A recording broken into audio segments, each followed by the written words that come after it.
The CEO's husband suddenly took an unusual interest in me, bringing me an elaborate breakfast. But since I was suffering from terrible morning sickness, I gave it to his personal secretary. An hour later, a blood-curdling scream tore through the office. I ran to see what was happening and froze in my tracks. That morning, I had arrived at the office early, as usual. The morning sunlight filtered through the floor-to-ceiling windows, illuminating the thick binders of reports on my mahogany desk. I had barely sat down with the intention of reviewing some balance sheets when the door to my office swung open. Trevante walked in carrying a pale blue thermal food container, a high-end model I had never seen in our kitchen. Most surprising of all was the radiant smile he wore, a warm and strangely familiar smile I hadn't seen in a long time. He placed the thermal container on my desk with a gentle thud. "Good morning, baby. Happy 3rd anniversary. I wanted to do something special for you." I looked at him, stunned, and then lowered my gaze to the container. Trevante, the man who was always busy with endless meetings and constant business trips, had cooked breakfast for his wife himself today. He unscrewed the lid of the container while explaining tenderly, "Lately, I've noticed you looking pale, and I know work is stressing you out. I got up way before dawn this morning to slow cook some chitterlings for you, your favorite soul food, to help you get your strength back. Eat them while they're hot." A dense steam rose, impregnating the air with that unmistakable, pungent aroma of chitlins stewed with spices and peppers. If I had been the Zendaya of 6 months ago, I probably would have been moved to tears by this unusual gesture of attention. But ironically, in that moment, that smell became my worst nightmare. I was secretly 3 months pregnant, and morning sickness was torturing me without mercy. Every time I smelled something strong or distinctively animal-like, my stomach twisted in spasms, and a wave of nausea rose up my throat. I held my breath, swallowed hard, and forced a smile. "Thank you, Trevante. That's so thoughtful. But I actually just had toast at the house. I'm still stuffed." Trevante seemed surprised for an instant. The smile froze on his lips before he quickly recovered his usual composure. He pushed the container toward me, insisting with patience. "Toast? That's nothing. Eat a little of this for energy. I spent the whole morning cleaning and cooking these. Don't do me like that." His words sounded soft, but they carried an invisible pressure. I looked into his eyes, searching for a glimmer of sincerity, but I only found a calculating expectation. Just when I was debating how to refuse without offending him, a knock on the door saved me. Kalisha, the new secretary hired 3 months ago, walked in with a stack of documents. She was wearing a tight pencil dress that accentuated her curves, and her face, carefully made up, radiated an air of seduction and ambition. She placed the documents on the desk, shot a flirtatious look at Trevante, and then at the container of chitlins, saying in a honeyed voice, "Oh, look at the director being so thoughtful, bringing Zendaya something to build her strength up this early. You are so lucky, Zendaya. With a husband who's a perfect 10 like this, nobody can compete." Trevante ignored her completely, looked at me to give a few final instructions, and left the office. In that moment, an idea struck me. I smiled and gently pushed the container toward her, my voice hiding a sarcasm that probably no one noticed at the time. "I just ate, and I'm absolutely full, and it would be a shame to waste Trevante's effort. Kalisha, have you had breakfast? If not, you eat it for me. The chitlins Trevante makes are delicious, and they're still steaming." Kalisha's eyes went wide with surprise, and then her expression shifted to one of jubilation, as if she had hit the lottery. She glanced at Trevante's retreating figure, checking for objections. Seeing he didn't oppose it, though he remained silent with a slightly annoyed expression, she grabbed the container with enthusiasm. In a sugary tone, she said, "Well, if you insist. Thank you so much, Zendaya. I'll eat it all, won't leave a drop. I'm sure anything the boss cooks is a meal fit for the gods." I watched Kalisha leave my office hugging the container like it was a treasure, and I felt an immense relief at escaping the imminent heave. I tried to concentrate on work, turning the pages of financial reports, but the numbers danced before my eyes and my head spun. A sense of unease grew inside me, like the heavy, dark sky that precedes a storm. I poured myself a glass of lukewarm water and took small sips to calm the baby moving inside me. 3 years of waiting, and finally, heaven had taken pity on me, granting me this little life. I promised myself I would take care of my health and not let negative thoughts affect my child. About an hour later, while I was absorbed in typing, a loud thud was heard from the common work area, as if something heavy had fallen to the floor. Immediately after, a blood-curdling scream ripped through the silence of the entire floor. It wasn't a common scream of fear, but one loaded with extreme, sharp, and horrifying pain. My heart shrank. A bad feeling washed over me. I jumped up and ran out of my office. The scene I found left me frozen. Kalisha was writhing on the floor next to her desk. The container of chitlins was overturned, its contents scattered everywhere. The penetrating smell of the stew mixed with the stench of vomit, creating an unbearable funk. Kalisha was clutching her belly tightly. Her beautiful face was now disfigured by pain, pale and drained of blood. Her eyes were rolling back, and she was foaming at the mouth, while her body convulsed uncontrollably like a seizure. But what terrified me most was that the lower part of her beige dress was slowly staining a deep crimson. It was blood, fresh blood flowing freely, soaking into the office carpet. Employees were running back and forth, panic-stricken. Screams and calls to 911 filled the air. I stood there, hands and legs trembling, a lump in my throat. What on earth was happening? Why was Kalisha like this? It was the bowl of chitlins I had given her. The thought crossed my mind like a lightning bolt, sending a chill down my spine. At that precise moment, the door to the CEO's office slammed open. Travante ran out with a look of panic I had never seen on him. He didn't run to help his employee, nor did he ask what was wrong. He stopped dead a few feet away, eyes wide, fixed on the pool of blood on the floor. I clearly saw the expression on his face change from stupor to fear and finally to a demented rage. He snapped his head up and his gaze, sharp as a dagger, locked onto me. It wasn't the look of a husband worried about his wife seeing such a horrible scene, nor was it that of a boss pitying his employee.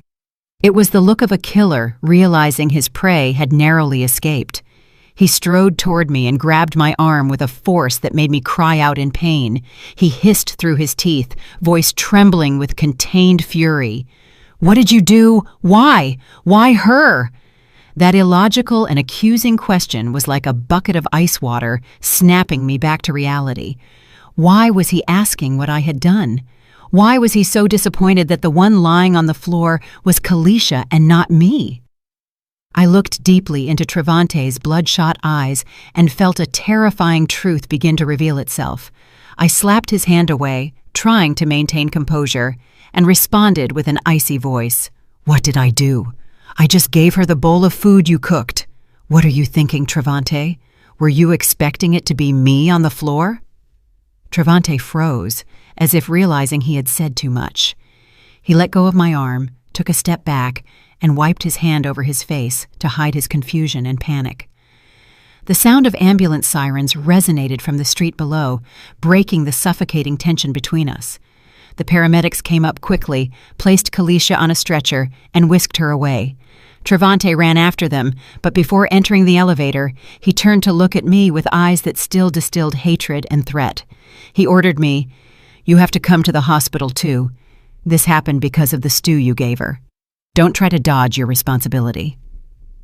I watched the elevator doors close and swallowed my tears.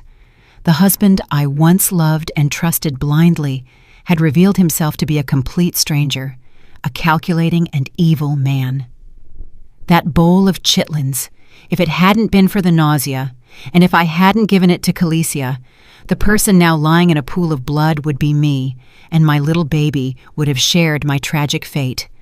A cruel truth was beginning to take shape. Travante didn't want to take care of me. He wanted to kill our child, or maybe even me. I clenched my fists so hard my nails dug into my palms. I would go to the hospital, not out of fear of his threats, but to witness with my own eyes the true face of this man.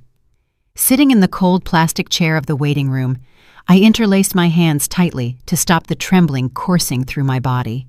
The fluorescent light overhead reflected on the tiled floor, creating a spooky sense of loneliness. Trevante, the man with whom I had shared my life for 3 years, paced back and forth in front of the ER doors like a caged beast. He ran his hands through his hair, bit his nails, and occasionally shot me sideways glances, a mix of suspicion and hate, but didn't dare approach. Seeing his impeccable suit now wrinkled, I felt a deep bitterness. What was this man worried about? The life of his little mistress, or the fear that some dark secret would come to light? Finally, the ER doors opened, breaking the stifling silence. A middle-aged doctor walked out and removed his mask, revealing a serious and tired face. Trevante lunged at him like an arrow, voice cracking with tension. "Doctor, how is she? Is it serious?" I stood up slowly and approached, trying to keep my breathing calm. The doctor looked at both of us, his gaze lingering on Trevante a moment longer than normal before reporting slowly.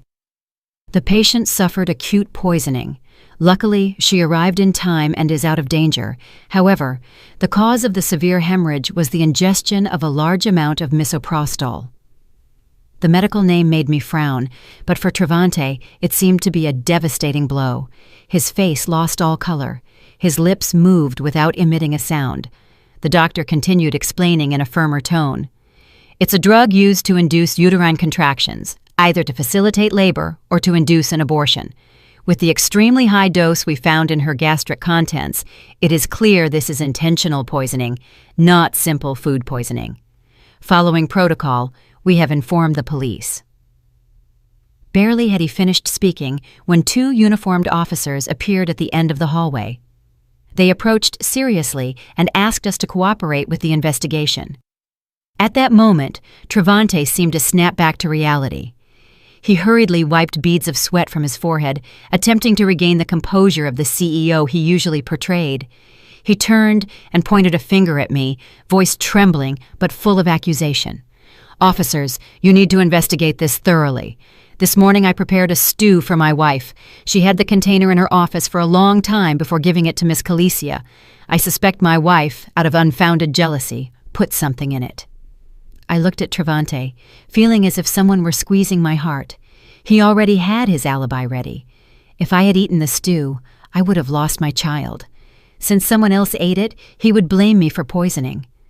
I took a deep breath, looked straight at the older officer, and said calmly, "I have no motive to do something like that. You can check the hallway cameras, look for fingerprints on the medicine bottle if you find it. And most importantly, I would like to know why a stew my husband claims he prepared to take care of me contained an abortion drug and why it affected his secretary so severely." The officer nodded, taking notes, and then asked the doctor a question that left us both breathless. "Doctor, what is the specific condition of the victim? What consequences has the use of this drug had?" The doctor sighed, his voice turning grave and sorrowful. The patient, Calicia, was 6 weeks pregnant, due to the massive dose of the drug, which caused extremely violent uterine contractions. We regret to inform you that the fetus could not survive. The world around me seemed to freeze. I heard Trevante let out a choked moan.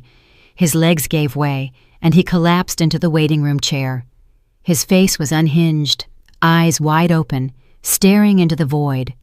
So that was it. That young, beautiful secretary was carrying his child, and he himself, with his evil plan destined for his own wife, had unknowingly ended the life of his illegitimate child, whose existence he probably wasn't even aware of. Seeing his pitiful state, I felt no satisfaction, only a wave of disgust rising in my throat. The love he had professed to me, or the passion he felt for his mistress, it all reduced to nothing in the face of his selfishness and cruelty. After receiving the shocking information from the doctor, the police officers decided to question Trevante and me separately, right there in the hospital. I was invited to sit in a quieter corner of the hallway across from the older officer, whose gaze was sharp but serene. He looked at me without judgment, almost with compassion, and asked kindly, "Ma'am, Please relate in detail everything that happened from the moment you received the food container until the incident occurred. Try to be as precise as possible. Don't leave anything out, no matter how small it seems. I closed my eyes, rewinding the movie of that fateful morning. I told him how Travante had appeared suddenly with excessive attention, something that had completely disappeared from our marriage in the last 6 months. I told him about the intense smell of the chitlins that triggered my nausea. I explained that I only opened the lid, looked, and closed it immediately. I emphasized every word. From the moment he left the thermos on my desk until Miss Calicia entered, I didn't move from my chair, nor did I open the container again. It was always in sight and completely untouched. I gave it to Calicia simply because I couldn't eat it, and she seemed enthusiastic about the idea. On the other side of the hallway, Travante was being questioned by a younger officer. He insisted on the cleanliness of his cooking process. He claimed, "I went to the market myself, got in the kitchen, and prepped that stew from the crack of dawn. I'm a very meticulous person. I never let the housekeeper touch my wife's food. As soon as I finished, I put it in the thermos and brought it directly to the office without it passing through anyone's hands." Travante was convinced this statement would present him as an exemplary husband, while simultaneously pointing to me as the only suspect, the only person who had been in contact with the container in a closed room. But in his panic, he had forgotten something fundamental. The more he insisted he was the only one who prepared everything, the more he put the noose around his own neck if it was proven the poison was already in the stew from the beginning. When the questioning session paused, the older officer approached his colleague, who was taking notes on Travante's statement. They exchanged a few words in low voices, casting furtive and significant glances toward Travante. Noticing this, he became even more nervous. He jumped up, raising his voice more than usual to hide his fear. "Investigate thoroughly. My wife has been very jealous lately. She's not right in the head. Who knows? Maybe she slipped the poison in when I left the office." I listened to every one of his cruel words. How painful. The man I once loved was now trying by all means to put me in prison to save himself. I stood up, walked over to them, looked Travante directly in the face, and asked with surprising calm, "Travante, if you think it was me, what would be my motive? To kill your secretary? Or are you afraid they'll discover that stew wasn't for Calicia, but for me?" Travante started. His eyes darted nervously, avoiding my gaze. He stammered, "You? What nonsense are you talking about?" Time passed with agonizing slowness. Every minute of waiting for the lab results was mental torture. I remained seated in silence, hand resting gently on my belly, in an instinctive gesture to protect the little being caught in the eye of the hurricane. Finally, a forensic technician came out with the results in hand. He announced in a grave voice, "On the rim of the thermos and on the spoon, we found fingerprints belonging to Mrs. Zendaya and the victim, Calicia, which matches the statements. However, the crucial point is that the toxic substance was completely dissolved in the stew, impregnating every piece of meat and juice. This proves the drug was added during cooking or immediately after, while the stew was still very hot and stirred in well, not simply sprinkled on top once the container was closed." This conclusion was like a bucket of ice water for Travante, completely destroying the theory he had tried to construct to blame me.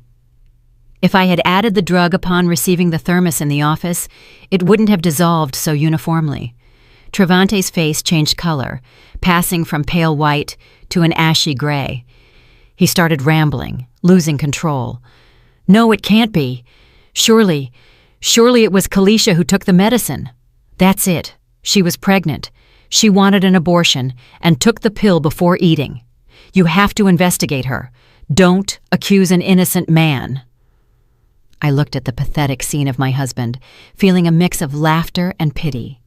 The man who was once my pride was now revealed as a coward, incapable of facing the consequences of his acts. I raised my voice, cutting off his ravings firmly. "Travante, stop kicking and screaming. If Calicia took the medicine on her own, why was it also in the stew? Are you going to say she took it and then vomited into the thermos? Does your explanation sound logical?" Travante spun around abruptly, eyes bloodshot. "Shut up! What do you know? You hate me. You want to destroy me, and that's why you staged this whole circus. It was you! You slipped it in secretly when I wasn't looking." His obstinacy made even the police officers shake their heads, weary. The lead officer closed his folder and looked at Travante with glacial coldness. "Mr. Travante, your statement and the forensic results present many contradictions. We need you to accompany us to the station to clarify some matters. Furthermore, we will request the recordings from your car's dashcam and the security cameras in your home kitchen to verify the preparation process you described." Hearing the word cameras, Travante jolted as if he had received an electric shock. I knew perfectly well we had a camera in the living room that pointed directly at the kitchen, and his luxury sedan had a camera recording all his trips. Those were the proofs that wouldn't lie. If he really added the drug to the stew, he undoubtedly would have left some trace. Travante's gaze wavered violently.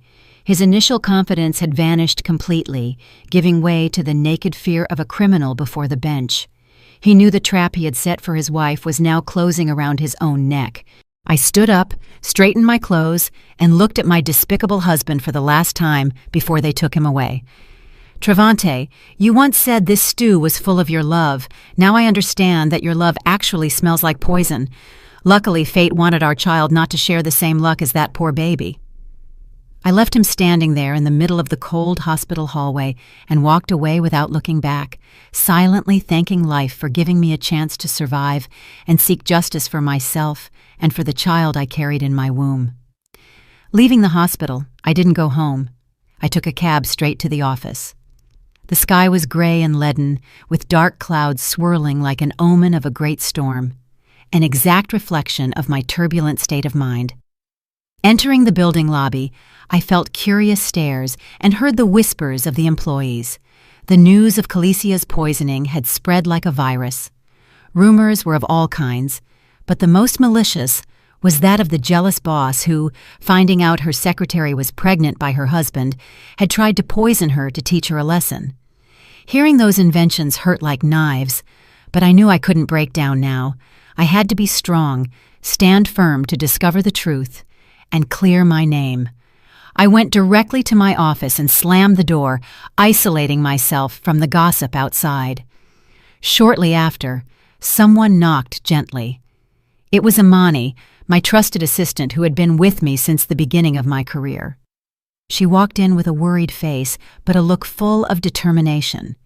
She placed a flash drive on my desk and whispered, "Zendaya, I did what you asked. I pulled all the security camera footage from the building and the parking garage for this morning. I found something very strange." I plugged the drive into my computer, and black and white images appeared on the screen. Imani pointed to the timestamp. "Look, Mr. Travante's car entered the garage at 7:15 a.m., but he didn't get out of the elevator to come to your office until 8:15. Normally it takes less than 5 minutes from the garage to here. Where was he during that hour? What did he do?" Imani's question froze my blood. An hour missing, more than enough time to carry out any dark plan. I looked closely at the screen, searching for more clues. Imani advanced the video to a recording from another camera in the basement emergency stairwell area. "And look at this. Pay close attention to this person." On the screen appeared the silhouette of a man in a white shirt and a mask walking in a hurry. He was carrying a fairly large black trash bag and was heading stealthily from the elevator area toward the dumpster area behind the building, instead of using the floor's trash cans. "It's DeAndre!" I exclaimed, instantly recognizing his slightly hunched walk and characteristic hairstyle. DeAndre was Travante's personal assistant and distant cousin, a man who followed his orders like a faithful dog. Why did he have to go down to throw trash away secretly via the emergency stairs at that hour? And what did that black bag contain? Was it the medicine packaging, gloves, evidence of the crime Travante wanted to make disappear after preparing his deadly stew during that lost hour? Imani looked at me with a firm voice. "I suspect there's important evidence in that trash bag. I sent someone to check the dumpster area, but the garbage truck just passed half an hour ago. However, I know DeAndre is cautious, but also very cheap. He doesn't usually throw important things into common trash immediately. He often hides them to get rid of them later. I'll send someone to follow him closely." I nodded, squeezing Imani's hand. "Thank you, Imani. Right now, I can only trust you. Be careful. They're cornered and could become very dangerous." Imani left, leaving me alone in the vastness of my office. I looked out the window. Rain was starting to fall hard, hitting the glass. Travante's web of lies and his accomplices were starting to show mortal cracks. That lost hour and DeAndre's suspicious action were the key to turning the tables. The rain outside showed no signs of letting up. Heavy drops pounded the glass, creating long trails of water like indelible scars. Sitting in my office, the light from the computer monitor illuminated my tired face, but my eyes burned with determination. Imani, my smart and efficient assistant, had just placed a thin dossier in front of me, though its weight was immense. She spoke in a low voice with a tone of indignation on my behalf. "Zendaya, look at this. I asked a contact in the building administration to check it out. The luxury apartment where Khaleesi lives isn't rented by her. It's in the name of a commercial services company." I picked up the paper. The name D&D Management LLC jumped out at me. It sounded pompous, but I knew it was just an empty shell. The legal representative of that company was precisely DeAndre, Travante's assistant and distant cousin. Imani continued her analysis, pointing to the attached bank statements. "The monthly rent is $20,500 plus high HOA fees, all transferred punctually from the account of D&D Management. But the funds arriving in that company come from a slush fund Mr. Travante created under the concept of representation expenses." I smiled bitterly, a smile that reached my soul. $2,500 a month for rent, not counting living expenses and shopping. Meanwhile, the dress I was wearing was 3 years old and worn. The purse I used was a modest brand worth barely $50.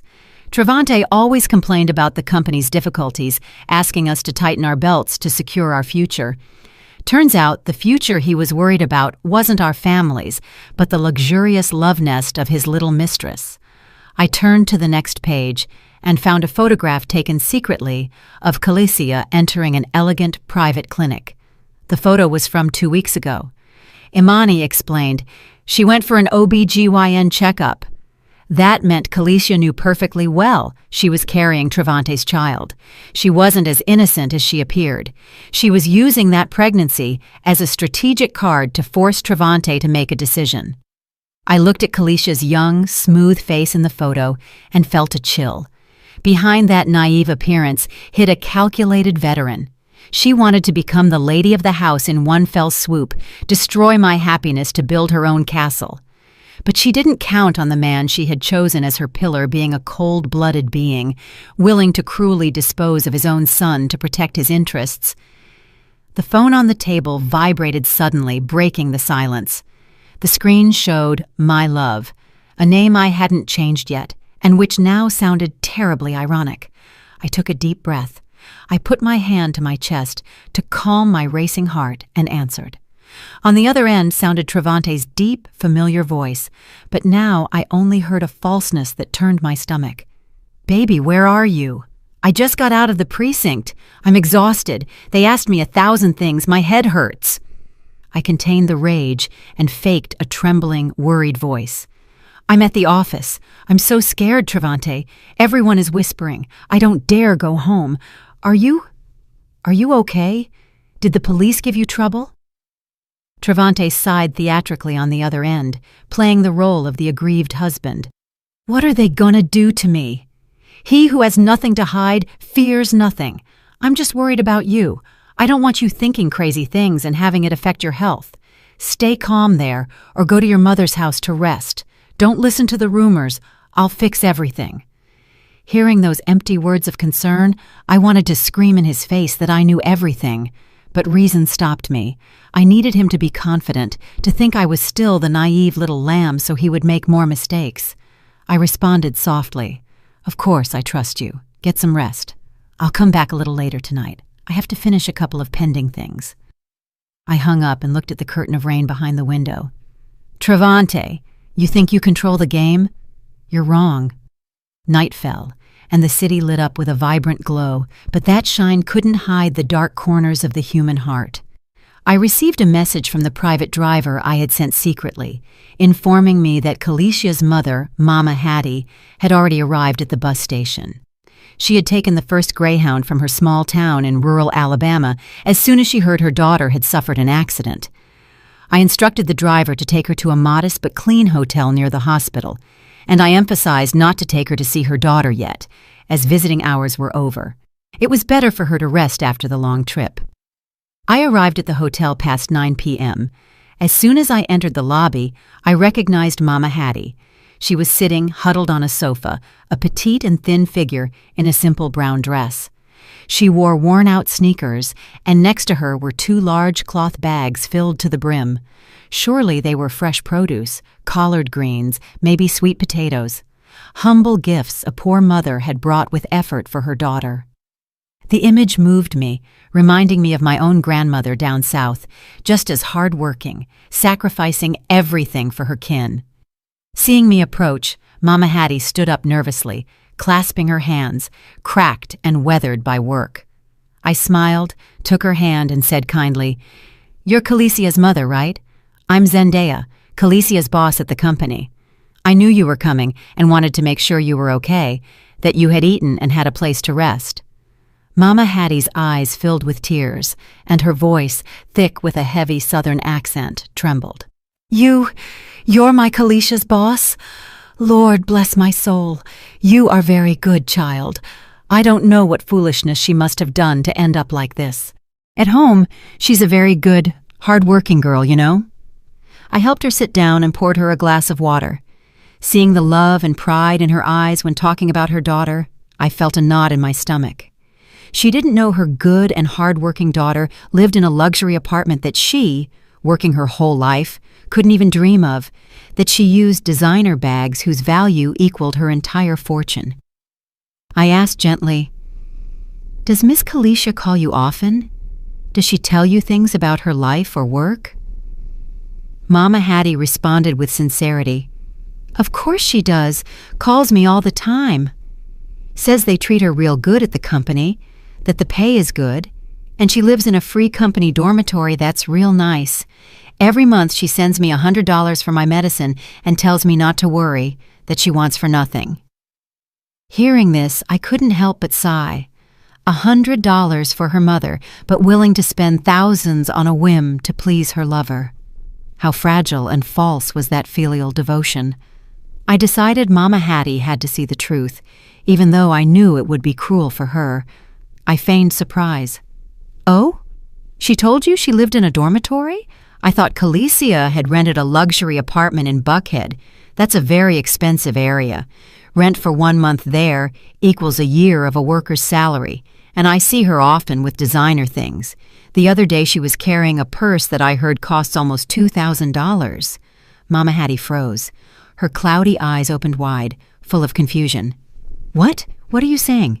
$2,000 for a purse? That can't be. My girl is very thrifty. She hates throwing away even a torn shirt, and she told me she lived in the company dorm." I patted the back of her hand gently and lowered my voice in a tone full of insinuation. "Surely Kalicia didn't want to worry you, and that's why she didn't tell you the truth. But you rest easy. Tomorrow I'll take you to the hospital and you can talk to her to clear everything up. I just worry that being so young and pretty in a city full of temptations, someone might take advantage of her and ruin her life." My words planted a seed of doubt in that mother's heart. Mama Hattie sat absorbed, staring into the void, while her trembling hands played with the hem of her dress. She was starting to realize her little girl had become a stranger, hiding terrible secrets. I left the hotel with a heavy heart.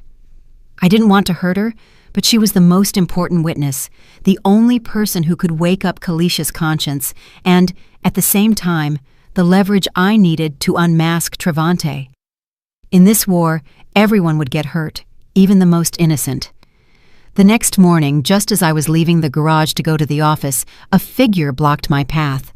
I slammed on the brakes with my heart in my throat.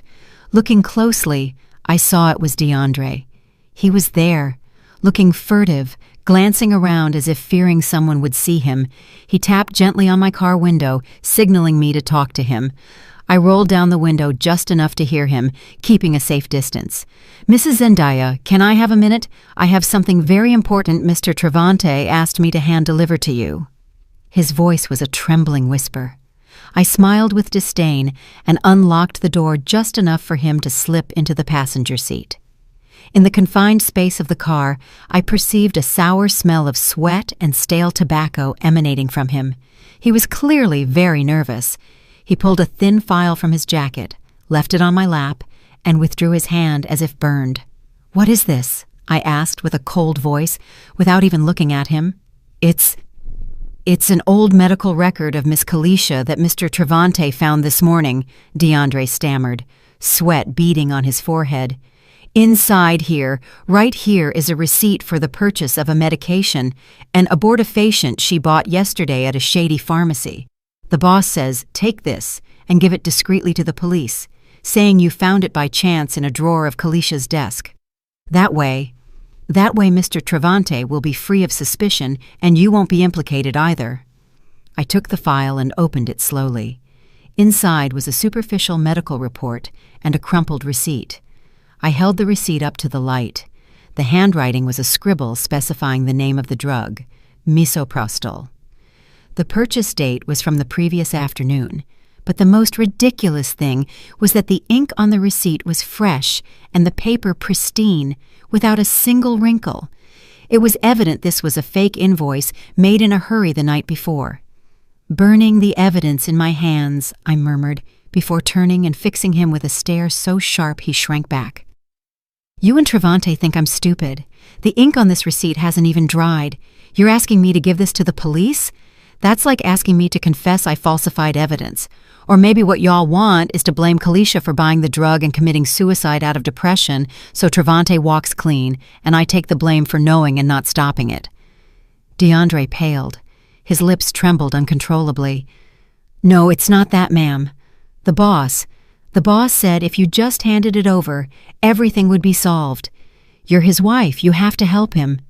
If something happens to him, the company will sink, and you'll lose everything." He was trying to play the card of fear regarding losing my assets and status. But he was wrong. This wealth was the blood, sweat, and tears of my parents. I preferred to destroy it and start from scratch than leave it in the hands of a murderer. I threw the file back at him with a firm voice. "Take this trash and get out of my car right now, and tell Travante if he wants to stage a play, hire more professional actors. And you, DeAndre, you're being an accomplice to a murderer. You better worry about your own skin, lest you regret it when you're already in jail." DeAndre gathered the file in a hurry, opened the door, and ran out like a soul chased by the devil.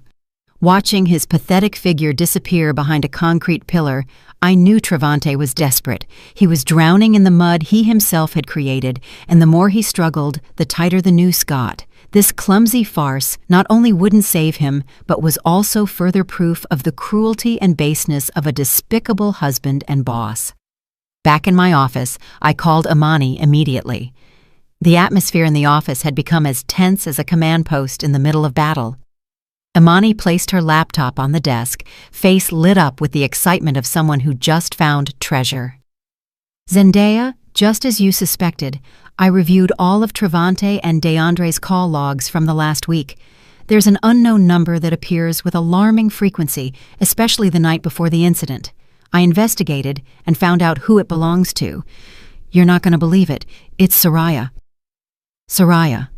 I searched the name in my memory. Imani added quickly, "Soraya was Travante's classmate in college. Now she's a pharmacist and works as a rep for a big lab.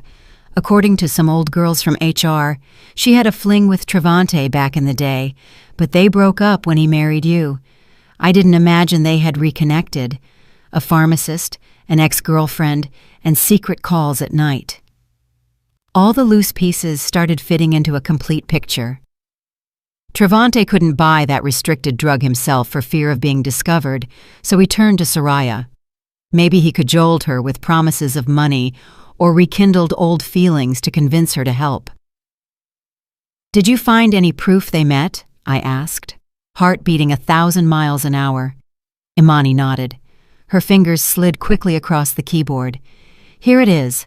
I hired a private investigator to pull security footage from the area near DeAndre's fake company. Look at this corner of the screen." On the monitor appeared a black and white video of somewhat blurry quality, but sufficient to recognize the people. A family car stopped in a discreet corner. DeAndre got out and looked around. Shortly after, a tall woman with sunglasses approached. It was Soraya. She handed DeAndre a small package wrapped in newspaper. He took it, pocketed it quickly, and both separated in a hurry. The date and time on the camera corresponded to the afternoon before the incident. "A small package wrapped in newspaper," I murmured, without taking my eyes off the screen. "That's the poison. Soraya is the one who provided the weapon to Travante." I turned to Imani with a steady gaze. "Imani, this is the weakest link in their chain.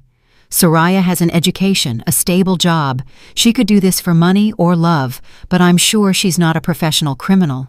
She'll be terrified if she finds out she runs the risk of going to jail for complicity in attempted murder." Imani caught my drift instantly. "You mean we're going to pressure Soraya psychologically?" I nodded with an icy smile. "Exactly. Travante is trying to blame Calicia, and it's very likely he also has a plan to blame Soraya if everything comes to light. He'll say she gave him the drug on her own or tricked him saying it was a vitamin supplement. We have to get ahead of him. I'll meet with Soraya and show her the dark future Travante has prepared for her. Between going to jail for her old flame or testifying to get leniency, I trust Soraya is smart enough to know which path to choose." The net was cast, and the most important prey had been located. I knew the imminent meeting with Soraya would be a game of mental chess, but I held the aces Travante couldn't even imagine. The raw and brutal truth was about to come to light, and those who sow the wind will inevitably reap the whirlwind. The next morning, the sky was still covered by a gray blanket, as if about to unleash another storm over the city. I picked up Mama Hattie from the hotel and took her to the hospital to see her daughter. The elderly woman from the country still carried her old red plastic basket filled with yard eggs and fresh vegetables from her garden. "My Calicia loves eggs from our chickens at home," she told me. "Says the city ones smell fishy and ain't as tasty." Listening to her shrank my heart.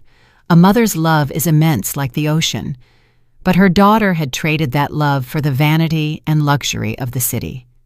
Entering the hospital room, the intense smell of disinfectant made Mama Hattie wrinkle her nose and hesitate before entering. Calicia had been moved to a regular room. She lay in the white bed, pale and gaunt like a withered leaf.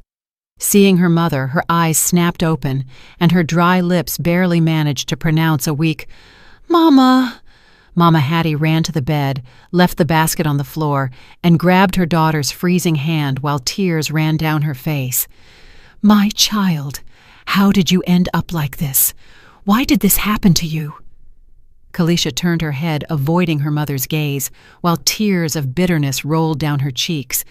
But Mama Hattie, with the instinct of a mother who has counted every penny, fixed her gaze on the bedside table. There, Calicia's expensive designer bag rested next to a latest generation smartphone. The contrast between those luxury objects, the old basket on the floor, and her mother's worn clothes created a suffocating atmosphere. Mama Hattie pointed at the purse with a trembling finger, voice cracking. "That purse! Mrs. Zendaya told me it cost $2,000. Where did you get the money to buy it? With what you earn, you barely make enough to send me a little something. How dare you waste money like that?" Calicia, terrified, looked at me and then turned to her mother, denying everything. "It's not true, Mama. Zendaya is wrong. It's a knockoff. It cost me $20 at the flea market. Don't listen to what people say." I was standing, leaning against the door, observing that clumsy performance in silence. I approached the bed slowly, put a hand on Calicia's shoulder, and whispered in her ear with a low voice, but loaded with enough threat to instill atrocious fear. "You think Travante is coming to see you? He's too busy trying to prove to the police that you were the one who bought the medicine. Whether this bag is real or fake, You and he know better than anyone. Stop lying to your mother." Kalisha froze, looking at me with eyes wide with panic. Fear took over her. She understood that I knew everything, and more importantly, that the man she had entrusted her life to was abandoning her like a useless object. Mama Hattie, seeing her daughter tremble, thought it was from pain and started massaging her hands, whispering words of comfort. Seeing the scene, I felt no satisfaction, only deep sadness. The raw truth would have to come out sooner or later, and the person who would suffer most wouldn't be the guilty one, but the innocent mother who loved her daughter with all her heart. I sat in a chair apart, pretending to look at my phone to give them space, but in reality observing every change in Kalisia's mood. Before sitting, I deliberately left the file DeAndre had given me that morning on the bedside table next to Kalisia's purse. I left it slightly open so a corner of the fake receipt for the misoprostol purchase was visible. I knew Kalisia's curiosity, and above all, I knew that in her state of anxiety, any clue related to Trevante would be a burning nail to hold on to. And so it was. As soon as Mama Hattie turned around to pour water, Kalisha eyed the dossier secretly, grabbed it, and scanned it quickly. I saw her thin shoulders shake upon seeing the receipt with her name. Her face went from pale to wax white. She recognized the handwriting, the name of the drug, and most importantly, the dark intention behind that piece of paper. Trevante, the man who had promised her a future, was now falsifying evidence to make her the murderer of his own child. Blind faith collapsed in an instant, leaving behind an abyss of despair. At that moment, the door opened and the doctor entered with a nurse. He reviewed the chart and looked at Kalisha with compassion. The atmosphere became heavy. The doctor sighed and announced in a grave voice, "The family must prepare. Due to the overdose that caused severe contractions and prolonged hemorrhaging, the uterus has suffered severe damage. We have done everything possible, but her ability to be a mother in the future is practically nil." The news fell like a lightning bolt. Mama Hattie collapsed to the floor, crying inconsolably. "Lord Jesus, no. My daughter is so young. Why is heaven so cruel to her?" The old woman's crying was a heartbreaking wail. Kalisha, motionless in bed, stared at the ceiling with empty eyes, not shedding a tear. The pain had exceeded her capacity to feel.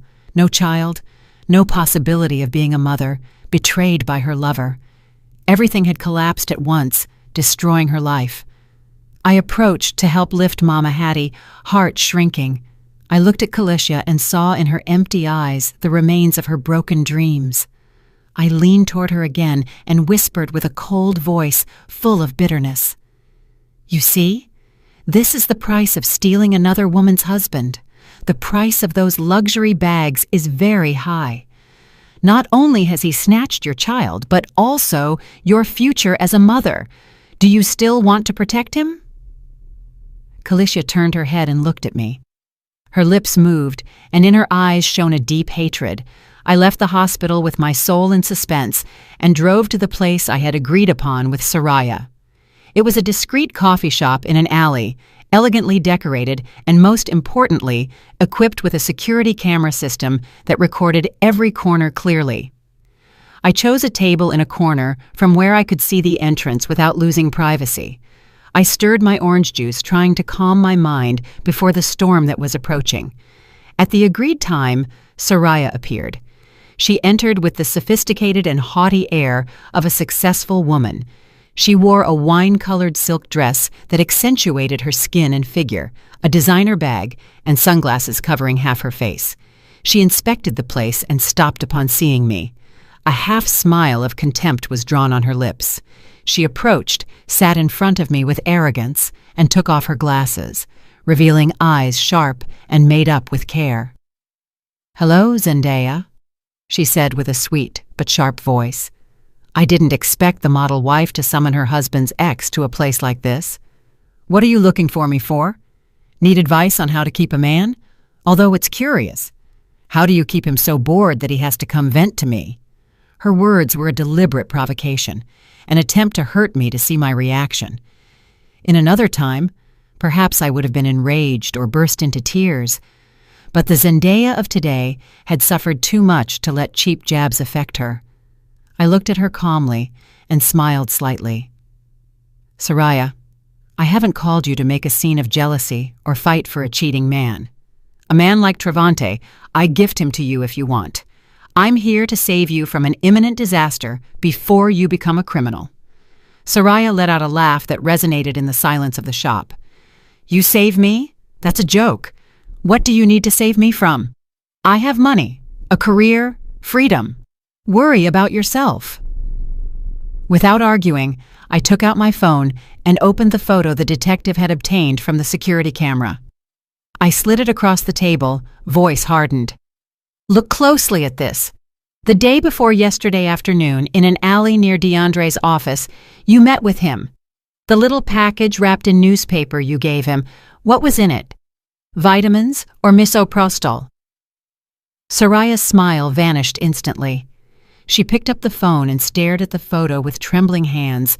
Her face changed color, and not even the thick layer of makeup could hide the panic in her eyes. The cigarette she was about to light fell onto the table.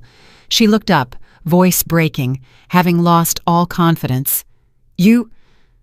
Where did you get this? I was just giving DeAndre some documents. Don't accuse me falsely. I looked her directly in the eyes. Documents that need to be wrapped in newspaper and delivered secretly? Soraya, I know you're a pharmacist. You know better than anyone the regulations on restricted drugs. The police aren't stupid. As soon as they trace the origin of that batch, do you think you'll be able to escape? Soraya sank into her seat. Her initial arrogance had vanished, leaving only a terrified woman on the edge of the abyss. She knew I had her.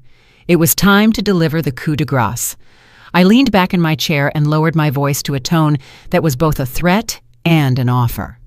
Soraya, do you think Travante will protect you? This morning, he ordered DeAndre to falsify evidence to blame Kalisha. If the police get to him, what do you think he'll declare? He'll say that you, jealous and spurned, tricked him into buying poison to hurt his wife. Soraya shuddered, eyes wide with horror. She knew Travante's selfish nature too well. I continued my psychological attack. You have money, beauty, a brilliant future. Do you want to exchange all that for a sentence for complicity in attempted murder? How much did Travante promise you? 50,000? 100,000? Do you think that money will buy your freedom or dignity when you get out of jail with a criminal record? Every question was a hammer blow to her mind. She covered her face and broke down crying, shoulders shaking with sobs. Her facade had collapsed, exposing her weakness and late regret. I don't want to go to jail, she sobbed. I just thought it was a normal abortion pill. Travante told me his wife, meaning you, was pregnant by another man, and he wanted to get rid of the baby to get a divorce. I just wanted to help him and make some money. I smiled bitterly. For them, a child's life was nothing more than a means to an end. I leaned toward her. Now is not the time to cry. You only have one way out. Give me the proof that Travante ordered it. The messages, the recordings of the calls. I will hand it to the police and ensure they understand you were deceived and used. You will become a witness, receive leniency, and have a chance to start over. Either you go to jail with Travante or you save yourself. You choose. Soraya looked up, debating between fear and fragile hope. She bit her lip until it bled in an internal struggle that seemed to last an eternity. Finally, the instinct for survival won. She opened her designer bag, took out a small silver flash drive, and pushed it toward me as if it were burning coal. Here, everything is here, she said with a hoarse voice. Recordings of his calls asking for the drug, messages with the deposit transfer, even his promises that he would leave you to come back to me. Take it, please. Don't let me go to jail. I grabbed the flash drive and squeezed it in my hand. It was cold, but it contained enough fire to incinerate Travante's career and life. I stood up and looked at Soraya one last time with a mix of pity and warning. You chose well. Keep your mouth shut and wait to hear from me. And don't you even think about warning Travante, or you'll lose your last chance. The small flash drive in my hand weighed a ton. I knew it didn't just contain data, but the death sentence of my marriage. I didn't dare go home or stay at the office, so I drove to a friend detective's office, a place with the best soundproofing to face the truth. The room was dark, only lit by the bluish light of the computer monitor. The hum of the fan made me nervous. Inserting the flash drive, my hands shook so much I failed twice. A folder appeared with audio files and screenshots of messages, meticulously organized by date by Soraya. It was evident she had also prepared in case Trevante betrayed her. I clicked on the most recent recording from 3 days ago. My husband's voice, familiar and chilling, sounded through the speakers. It sounded cold and authoritative, very different from his usual serene tone. "Soraya, see what you can find. I need something strong, preferably colorless and odorless to mix with food. My wife is nauseous. I want it to look like a spontaneous miscarriage, clean, so I can kick her out of the house without splitting the assets. That pregnancy is an obstacle, understand?" Every word was like a poisoned needle stabbing my ears and piercing my heart. I covered my mouth to keep from sobbing while hot tears rolled down my cheeks and fell onto my freezing hands. So the original target of that stew was me and the baby growing inside me. He didn't want to take care of me. He wanted to kill his own child just to protect the wealth he craved to hoard. That Kalisha ate it was an accident, an irony of fate that saved my life and my baby's. Then I listened to the recording of the call between Trevante and Soraya after Kalisha was hospitalized. Trevante's voice was full of panic and cruelty. "Shut your mouth and don't say stupid things. Blame it all on Kalisha. Say she bought the medicine herself. I'll handle the police. If you think about saying anything about me, you'll regret it. Remember, if I go down, you won't live peacefully either." The blatant threat and lack of responsibility produced deep disgust in me. The man I loved, with whom I shared my life for 3 years, was a demon disguised as a human, willing to sacrifice his mistress and an old friend to save his position and fake honor. I copied all data to 3 different devices. I sent a copy to a secret email, another to my lawyer, and kept the original in my purse. I stared at the dark computer screen, put my hand on my belly, and whispered to my baby, "Sweetheart, forgive me for choosing your father poorly, but don't worry, I won't let anyone hurt you ever again. Tomorrow I will make the guilty pay for every one of our tears." My pain transformed into a cold, hard hatred. I knew there was no turning back, and I didn't want there to be. At the company, tension was palpable in the air. Employees walked on tiptoes, whispering about the scandal. Sitting in my office, my eyes were fixed on the computer screen, showing images from a hidden security camera Imani had installed in the accounting department. DeAndre was there, pacing like a caged animal, shirt soaked in sweat. He was trying to access the accounting system to erase the traces of money transfers. He knew the financial crimes unit could arrive at any moment, and those transfers to Soraya's account and his shell company would be irrefutable proof. However, DeAndre didn't know that Imani and my team of trusted IT guys had taken control of the system the night before. Every attempt to delete data was blocked, and the system saved a backup and sent me an alert. I saw the desperation on DeAndre's face when the screen showed "access denied" in red letters. He punched the keyboard, pulled his hair, and called someone on the phone. I put on my headphones. I activated the hidden microphone I had installed under Trevante's desk months ago when I started suspecting his fidelity. DeAndre's voice sounded trembling and scared. "Trevante, I'm lost. The system won't let me delete the data. Looks like someone locked my admin access. What do I do? If the police check the books, I'm finished." On the other end, Trevante's voice roared like a wounded beast. "Useless. I told you to do it carefully. Now listen to me. Find a way to blame Kalisha, falsify evidence, create fake emails saying she suffered severe depression and wanted to commit suicide. You have to make people believe she was crazy, understand?" "But Trevante, she just lost her child. Doing that would be very cruel," DeAndre protested weakly. Trevante let out a frozen laugh that made me shudder. "Cruelty or jail? Choose. If you don't do it, I assure you, you'll end up in prison next to Soraya. Move!" The call ended, leaving a terrifying silence. DeAndre collapsed in his chair, covering his face with his hands. His shoulders shook. I took off the headphones, feeling absolute contempt. Even at the last moment, Trevante showed no remorse.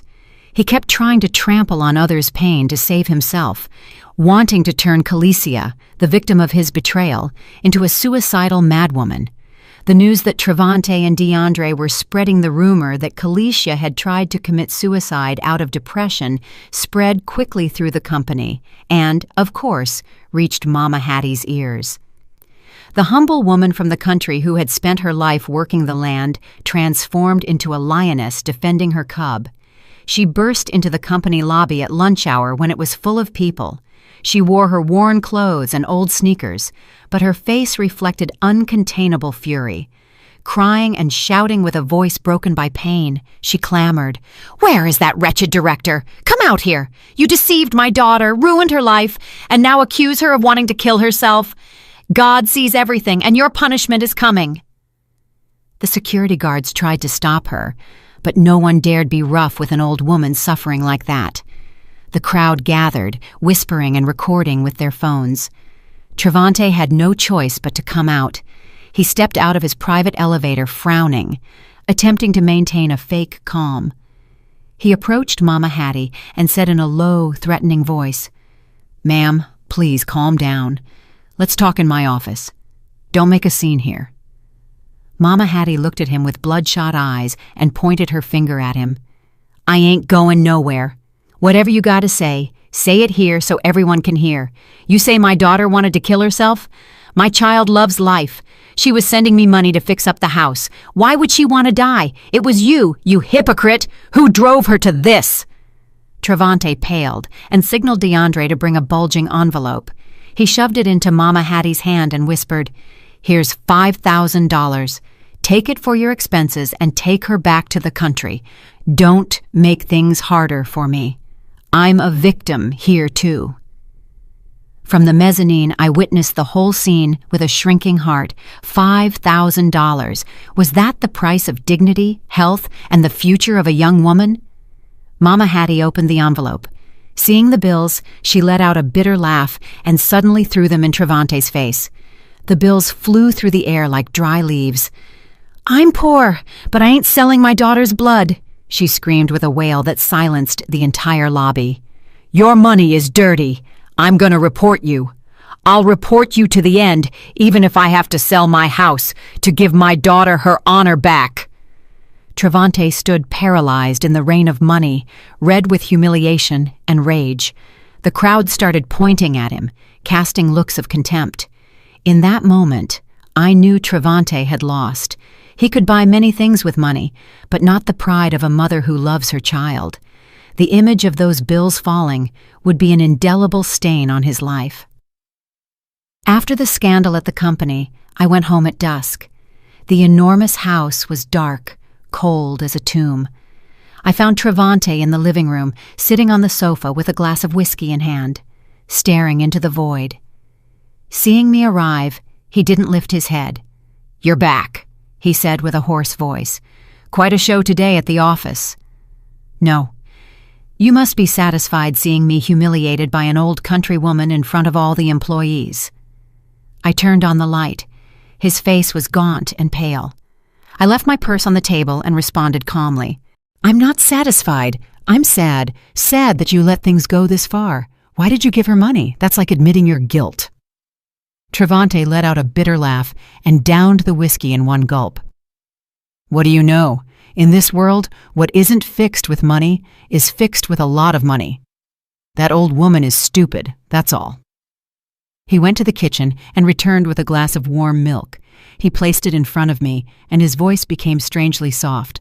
"Forget the office. Drink. This will be good for you. I've noticed you looking very thin lately. I worry about you. It's imported milk, very good for pregnant women. Well, for women." The word pregnant froze my heart. Was he testing me or trying to poison me again? I looked at the steaming glass of milk as if it were a cup of venom. I picked it up, feeling the heat in my hands, and looked him directly in the eyes. "Travante, remember the chitlins the other day? You also said they were to take care of me, and Kalisha almost died. This glass of milk. Are you sure it only has milk?" His face changed. The smile vanished. He stepped back with a wavering gaze. "What? What are you saying? You suspect me? I'm your husband." I smiled bitterly, stood up, and walked with the glass toward a potted plant in the corner of the room. Slowly, I poured all the milk into the soil under Travante's stunned gaze. "I don't suspect you," I said with an icy voice. "I just fear it might agree with me as badly as it did Kalisha. The plant needs nutrients, too. Let's see if it's still alive tomorrow." The sound of the glass hitting the table was dry and resounding. Travante stared at me. In his eyes, there was no longer falseness, but pure terror. He knew. He knew I knew everything. The charade of the happy marriage was over. That would be the longest night of our lives, because at dawn, the real storm would unleash and sweep away the remains of our rotten marriage. The next morning, I woke up earlier than usual and dressed with care in front of the mirror. Today wasn't just a shareholders' meeting, it was a funeral, the funeral of my 3-year marriage and the farewell to the traitors in my life. Entering the company, silence was almost absolute. Everyone seemed to feel the storm approaching. I went directly to the large boardroom, where the shareholders and the board of directors were already gathered. Travante presided over the table. His gray suit seemed too big for him, and dark circles betrayed his anxiety, though he tried to hide it by tapping a pen rhythmically on the table. Seeing me enter, his gaze flashed with suspicion, but he quickly looked away. He cleared his throat and signaled DeAndre to start the meeting. The main topic was the approval of an eco-resort project, a project Travante had presented as a golden opportunity, but which I knew was a cover to siphon funds from the company to his shell companies and empty the coffers before our divorce. DeAndre presented the project with a trembling voice, sweating despite the air conditioning. Shareholders whispered. Some frowned at the implausible figures. When the time came to vote, Travante stood up, trying to sound firm. "Gentlemen, this is a unique opportunity. I propose you trust the vision of this board and approve the resolution." Just as he was about to raise his hand to vote, I stood up slowly. The sound of my chair scraping the floor caught everyone's attention. I looked at Travante steadily and said with a calm but glacial voice, "One moment, Mr. CEO, fellow shareholders. Before talking about how to spend the company's money, I think we should talk about the moral integrity and legal capacity of the person managing it." Travante slammed the table. "Zendaya, this is a strategic meeting, not a schoolyard to air your personal problems." I didn't flinch. Travante, having an affair and a child outside of marriage is a personal matter. But using company money to maintain your mistress, creating shell companies to launder capital, and, what is gravest, buying illegal substances to harm others, that is a legal matter that concerns the survival of this company. The shareholders present here have the right to know if their money is in the hands of a CEO or an alleged criminal. The room erupted in a murmur of astonishment. Travante, pale, pointed at me trembling, unable to articulate a word. Before he could react, I signaled Imani to connect my laptop to the projector. The big screen behind Travante lit up. First, the bank statements showing transfers to Kalisha's accounts and DeAndre's company, figures of hundreds of thousands of dollars highlighted in red. Then the screenshots of messages between Travante and DeAndre. The shareholders, even those who supported him before, shook their heads with looks of disappointment and anger. "This is just preliminary proof of embezzlement," I said, "and the most terrible part is yet to come." I clicked on the audio file Soraya had given me. The room fell into sepulchral silence. Travante's unmistakable voice resonated cruel and cold. "I want it to look like a spontaneous miscarriage. Clean. That pregnancy is an obstacle. Get me something strong." Every word was like an echo from hell. Some female shareholders covered their mouths, horrified. Travante, crazed, tried to rip the projector cable out, screaming it was a setup. "Turn it off! It's fake! This woman manipulated my voice!" But Imani and 2 security guards I had prepared stopped him. Travante struggled, desperate and pathetic. He turned toward DeAndre looking for help, but he had hidden under the table, shaking. I approached Travante. "You say it's fake? And what about the toxicological analysis of the stew you prepared with your own hands? And the statement from Soraya, your ex, whom you used to get the drug? No one set a trap for you, Travante. Your own greed and evil dug your grave." I turned to the shareholders. "Gentlemen, I have all the evidence and witnesses. I have already sent copies to the police. I propose the immediate removal of Mr. Travante as CEO to facilitate the investigation and protect the reputation of this company." A timid applause started and quickly turned into an ovation. Travante slid down the wall to the floor, defeated. His career, his honor, everything had collapsed in a single morning. Just as the applause ceased, the doors to the room swung open. 2 officers from the police department entered, followed by Soraya, face hidden behind sunglasses, and my lawyer. Soraya's appearance was the coup de grace. Travante looked at her, incredulous. "Soraya, what are you doing here?" An officer approached Travante and said with a firm voice, "Travante Jenkins, you are under arrest for alleged assault and trafficking of harmful pharmaceutical substances." Meanwhile, another officer headed toward DeAndre, who was curled up in a corner. Seeing the police, DeAndre broke down crying, seized by panic. "I don't know anything. It was Travante. He forced me to do everything, to falsify the papers, to get rid of the evidence. I was just following orders. I'll confess everything. Please, leave me alone." DeAndre's quick and cowardly betrayal left Travante stunned. "You traitor," he hissed. But before he could say more, the metallic click of handcuffs silenced his words. The hands that had signed million-dollar contracts and caressed my hair were now trapped in cold metal rings. Passing by me, Travante stopped. "Zendaya, since when were you planning this? Why have you been so cruel? We were husband and wife." I looked at him, feeling nothing but an immense void. I approached and whispered in his ear, "Since you brought me that bowl of chitlins, since you tried to kill our child. Me, cruel? Compared to trying to poison your wife and child, sending you to jail is practically an act of mercy. Goodbye, ex-husband." Travante lowered his head and left the room with a hunched back, alone and pathetic. The door closed, but the echo of his arrest remained in everyone's mind. In the cold interrogation room at the precinct, Travante, gaunt and suit-wrinkled, faced irrefutable evidence. Soraya and DeAndre's statements, toxicological analyses, and audio recordings left no room for doubt. He crumbled, admitting buying the drug to hurt me and keep the assets. However, he insisted Calicia's case was an accident, that he didn't know she was pregnant. "I swear, I didn't know she was pregnant," he sobbed. "She told me she was on the pill. It was just a fling. I'm not stupid enough to let it have consequences. If I had known, I would have forced her to abort much sooner." His words were so cold and cruel that even the detective frowned. For Travante, a child's life was nothing more than a problem to be eliminated. The detective slid a report across the table. "You say you didn't know, but science doesn't lie. This is the result of the fetus analysis.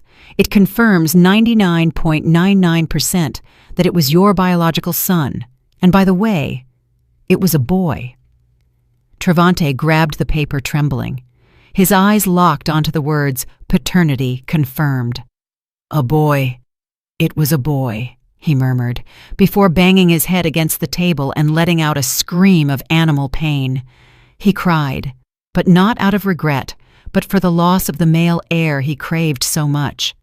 His family had always looked down on women, and one of the reasons he hated me was because he assumed my baby would be a girl. Behind the one-way mirror, I watched it all, feeling a chill. Even at his lowest moment, he only thought of himself and his backward ideas. Human life, Even his own blood meant nothing to him. Fortunately, that poor child didn't have to be born to call a man like him father. I turned around and left, thanking heaven for protecting my daughter. Kalisha was discharged a week later. Doctors told her she had saved her life, but could never be a mother. Since her luxury apartment was sealed by the investigation, Mama Hattie had to take her to a damp, narrow rental room on the outskirts. Before they returned to the country, I went to visit them. The smell of mold hit me at the door. In the tiny room, Kalicia sat in a corner with messy hair and empty eyes, a shadow of the elegant woman she was. Mama Hattie was packing old clothes into a cloth bag. Seeing me, she wiped her tears. "Mrs. Zendaya, we're leaving. We don't want to bother you anymore. My daughter knows she did wrong." I looked at that woman bent by the weight of life and felt deep pity, a lifetime of sacrifices so her daughter would succeed. And the only thing she received in return was a daughter broken physically and spiritually. I left a thick envelope on a plastic table. Mama Hattie refused to take it. "No, please, that you didn't report her is already a blessing. This money weighs too much." I took her hands and put it in her palm. "Take it, please. It's not charity. It's her last paycheck, plus some help for the trip and medicines. Take care of her. Encourage her to start over. She has already paid a very high price for her mistake." Mama Hattie broke down crying. "How wretched I am. Why has my daughter had such bad luck? She let herself be fooled by a married man and now she's destroyed. How am I going to look the neighbors in the face?" Kalicia also started sobbing in her corner without daring to look at me. Regret and shame consumed her. "Kalicia," I said with a serious but calm voice, "you lost a child, and the ability to be a mother is the greatest pain for a woman. But let this serve as a lesson. Never build your happiness on the pain of others, and never believe beauty can buy lasting happiness. Live with dignity to honor your mother. Don't let her cry for you again." A taxi was waiting for them. Mama Hattie helped Kalicia out. Kalicia looked at the city one last time with eyes full of tears. The place that was once her promised land was now the setting of her worst nightmare. I watched them drive away, hoping the peace of the country would heal her wounds, though I knew the scars would remain forever. After Travante's arrest, the company was plunged into chaos. Employees were disoriented, partners suspicious, and stocks in free fall. As the majority shareholder and holder of key evidence, the board elected me interim CEO. My first measure was to fire Travante and DeAndre's entire trusted team. I wanted to clean the company of corruption and lead it with transparency and honesty. I organized a press conference, apologized publicly, and committed to floating the company. My sincerity and determination managed to restore part of the market's confidence. Seeing the financial charts starting to recover, I sighed relieved and whispered to my baby, "We did it, sweetheart. Your grandfather's legacy is safe." But the calm didn't last long. That afternoon, my mother-in-law, Mrs. Beatrice, burst into my office fuming, dressed in silks and jewelry. Her face was red with anger. "Viper! Evil woman! You put my son in jail to keep everything. My son is a good man. He is incapable of killing anyone. You set a trap for him." Calmly, I asked my secretary to leave and close the door. I looked at the woman I once called mother, now turned into a blind and cruel mother-in-law. I offered her a glass of water. "Calm down. You say your son is a good man? Good enough to buy poison to kill his own grandchild?" Mrs. Beatrice was left speechless, but insisted. "Don't slander him. He didn't know the other one was pregnant. It was a mistake. Men are like that. As his wife, you should have been more understanding. Not put him in jail. You have no heart." Her brazenness overwhelmed me. I grabbed my tablet and showed her the video of Travante's confession and the recordings with Soraya.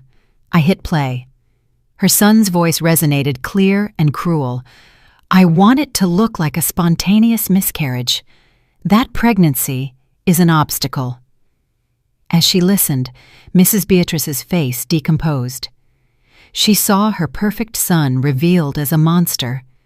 When the video ended, she collapsed on the sofa, trembling. She couldn't believe the son she bragged about so much was capable of such atrocity. "Do you see now?"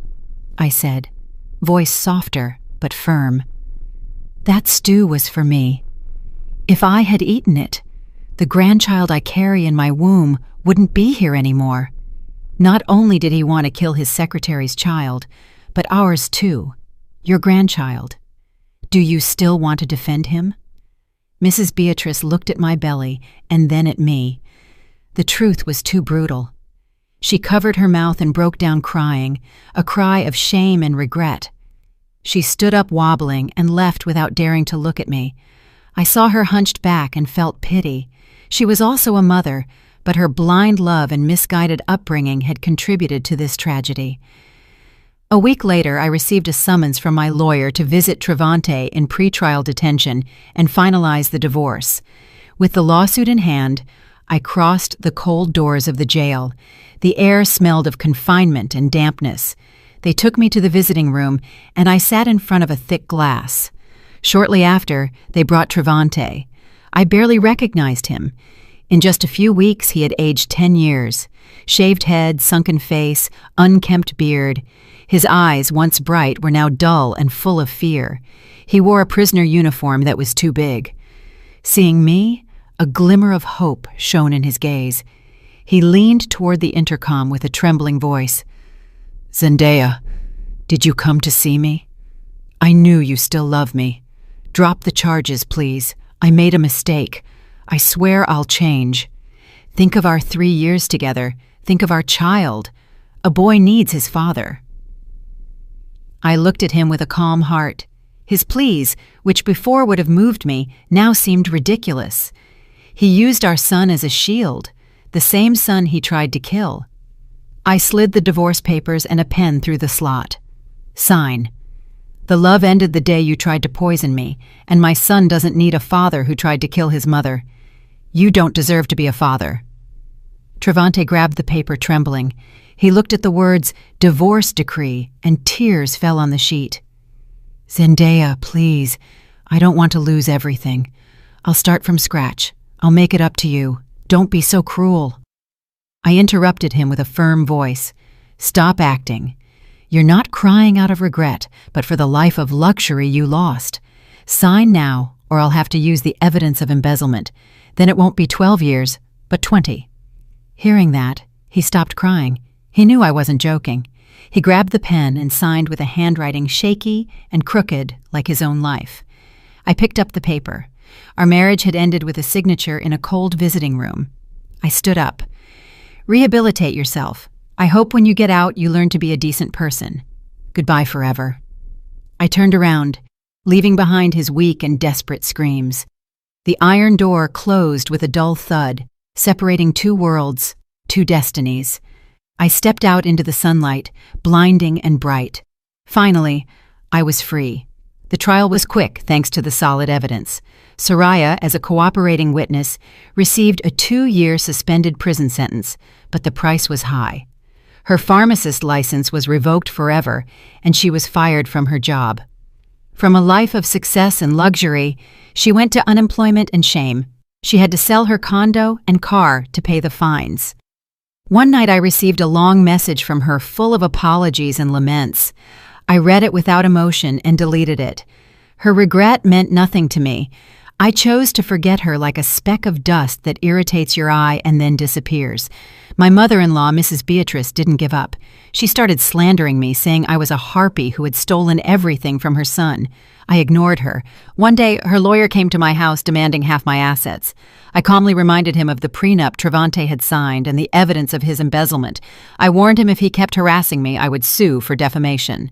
The lawyer left with his tail between his legs. 6 months later, on a night of torrential rain, I went into labor. At the hospital, while pain tore through me, I remembered that other day in that same hallway. That day was of terror and death. Today was of hope and life. After a difficult labor, my baby's cry filled the room. "Congratulations, it's a girl. 7 pounds even, and she is beautiful," the midwife said. They put her on my chest. Tears of happiness welled up in my eyes. My daughter was here, safe and sound.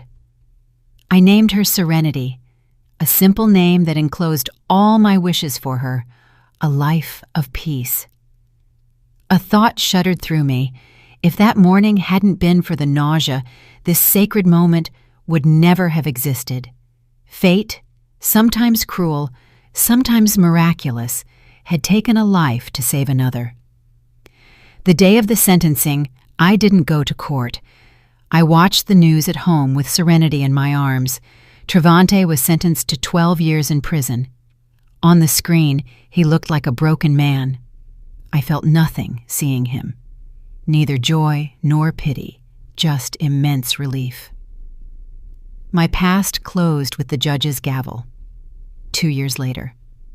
The company under my direction was flourishing. I was in my office on the 20th floor, contemplating the city. Serenity turned into a 2-year-old whirlwind, ran into my arms. She was my engine, the cure for all my wounds. My phone rang. It was a message from Kendrick, a kind and respectful business partner who knew my story. "Hi, Zendaya, it's Kendrick. Do you and Serenity feel like an excursion this weekend? I know a beautiful spot in the country." I read the message and smiled. I looked at my daughter playing happily. Happiness isn't a destination, but a journey. I had suffered, but I hadn't closed my heart because of it. I replied, "Thanks, Kendrick. We'd love to." I sent the message and hugged Serenity. The sky was an intense blue, cloudless. The past had dissipated, giving way to the warm light of the present. After the storm, the sun always comes out. Did you like the story? And which city are you listening from? Thank you so much for your sweet support. I'm looking forward to your comments on the story. On the screen, you can see 2 new life stories that I highly recommend. There's so much more on my channel. Don't forget to subscribe. See you in the next life story, with love and respect.